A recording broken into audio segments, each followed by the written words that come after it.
La Biblia es el libro sagrado del cristianismo en el cual se fundamentan las doctrinas que rigen las enseñanzas, las prácticas religiosas y el estilo de vida del pueblo cristiano. La Biblia es la palabra de Dios y en ella se registró la voluntad de Dios para toda la humanidad. Este libro es el canal por medio del cual Dios se ha dado a conocer al ser humano.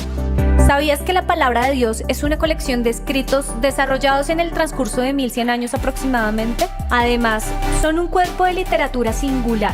Estos escritos poseen virtudes que no encontramos en ningún otro libro. Por ejemplo, su origen divino, su propósito de revelarnos la verdad, su contenido del plan de salvación, su infalibilidad para guiarnos en la verdad. Por esto, al acercarnos a la palabra, se requiere una sensibilidad de corazón y un espíritu dispuesto a ser enseñado y transformado por la verdad. También es importante saber que toda la palabra es inspirada por Dios. Es útil para enseñar, para redarguir, para corregir y para instruir en justicia a fin de que el hombre de Dios sea perfecto. Es increíble ver cómo las enseñanzas de la Biblia nos permiten vernos a nosotros mismos en nuestra condición real y en nuestra necesidad espiritual, como hace referencia a Salmos 119 del 9 al 11. Finalmente, como lo vemos en Salmos 19:7, es la misma Biblia la que nos ayuda a hacer un giro en nuestras vidas y nos anima para tomar decisiones sabias y voluntarias.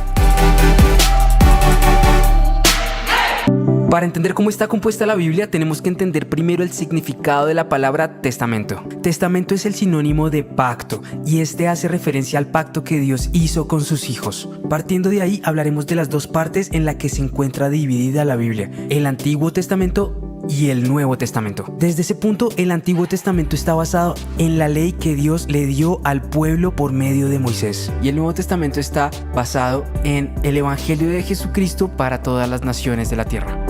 Por otro lado, el Antiguo Testamento está compuesto de la siguiente manera. Primero, el Pentateuco. Se conoce con este nombre al conjunto de los primeros 5 libros de la Biblia, donde encontramos Génesis, Éxodo, Levítico, Números y Deuteronomio, los cuales constituyen la ley para los judíos. En segundo punto encontramos los libros históricos. Se caracterizan por narrar la forma de cómo el pueblo de Israel se estableció, se desarrolló en la tierra prometida que Dios les dio. En tercer lugar encontramos los libros poéticos y sapienciales, que se caracteriza por el uso de la poesía hebrea y por su alto contenido de principios de sabiduría, donde encontramos libros como Job, Salmos y Proverbios. Finalmente encontramos los profetas, que se caracterizan por mostrar cómo Dios habló a su pueblo y a otras naciones por medio de hombres quien Dios llamó profetas. Concluyendo esto, vamos al Nuevo Testamento, que se estructura de la siguiente manera. Primero encontramos los Evangelios. Son 4 libros que contienen relatos acerca de la vida y obra de Jesucristo, quien es su protagonista. Estos libros llevan el nombre de sus respectivos autores, como lo son Mateo, Marcos, Lucas y Juan. En segundo lugar encontramos los Hechos de los Apóstoles, que también es un libro narrativo, así como los Evangelios. Pero en este se registra el acontecimiento de la formación de la iglesia cristiana por la influencia de los apóstoles. En tercer lugar encontramos las cartas de Pablo, quien es el autor con más cantidad de libros escritos en el Nuevo Testamento, y aparte es uno de los primeros formadores de la doctrina cristiana. Algunos libros van dirigidos a iglesias, otros a personas específicas, y estas cartas llevan el nombre de sus destinatarios. Por ejemplo, Romanos, Primera y Segunda de Gálatas, Efesios, Filipenses, Colosenses, Primera y Segunda de Tesalonicenses, Primera y Segunda de Timoteo, Tito y Filemón. En cuarto lugar encontramos las cartas generales. Estas cartas tenían un destino más amplio hacia toda la iglesia, y su contenido también es fundamento de la doctrina cristiana. Sus nombres corresponden a quienes las escribieron, a excepción de Hebreos. Por ejemplo, Santiago, Primera y Segunda de Pedro, Primera, Segunda y Tercera de Juan y Judas.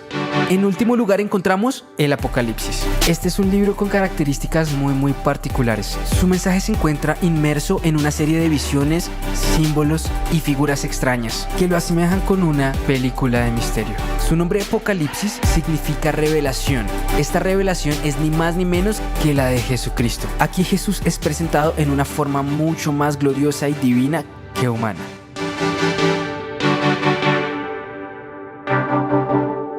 Para aprender a buscar un pasaje en la Biblia vamos a hacerlo juntos, en este caso con Mateo 7, 24 y 26. Lo primero que debemos hacer es identificar si se encuentra en el Antiguo Testamento o en el Nuevo Testamento. En este caso, Mateo se encuentra en el Nuevo Testamento. Seguido de esto, identificaremos el libro, que es el primer dato que se entrega o se recibe para encontrar un pasaje en la Biblia. Por ejemplo, Mateo, que es el primer libro del Nuevo Testamento.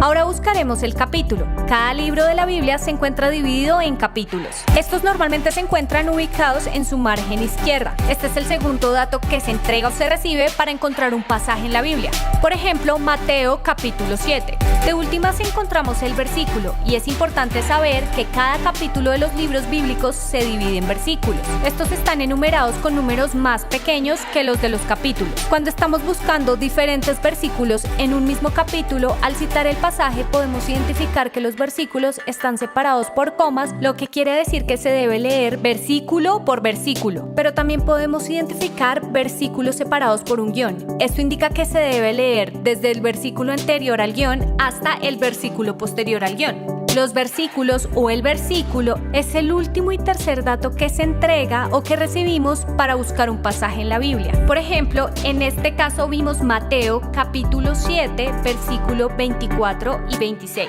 Ahora les toca a ustedes. Pueden buscar Salmos 1 del 1 al 6 y reflexionar qué nos enseña este pasaje acerca de leer la Biblia.